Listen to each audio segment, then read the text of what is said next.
Instagram has added a new search feature that allows you to search for locations on a map. I'm Jessica from techboomers.com, and in this video, I'll show you how to search for places with the Instagram map. Now let's get started. To get the map search feature on Instagram, make sure you've updated your Instagram app to the newest version.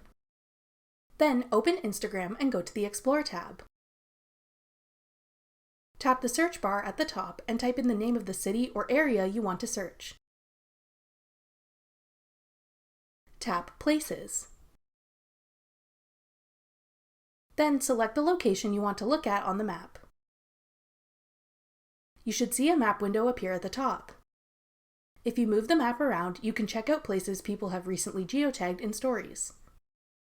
Tap a place to find out more about it and see posts tagged at that location. If any stories have tagged that location, you can watch the location story by tapping the colored circle on the left.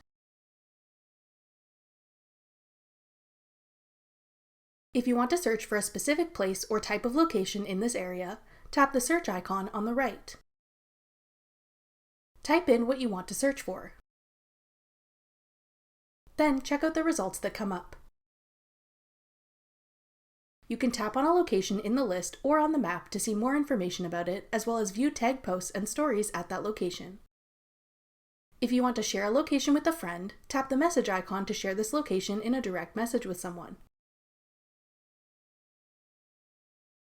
If you tap the three dots in the top right corner, you can open the address of this location in a navigation app, copy the address, or share it in another app such as in a text message or email. To save a place for later, tap the ribbon icon to add this location to your saved places. You can find your saved places by going to your Instagram profile. Tap the menu icon in the top right corner. Select Saved, then tap Places. This new map feature makes it easy to discover new businesses and explore Instagram-worthy places in your area or other areas you want to visit. That's all it takes to search for places on the Instagram map. Thanks for watching. If you found this video helpful, we'd love it if you'd hit the thumbs up button below and subscribe to our channel. We put out great new tech tutorials like this one every week.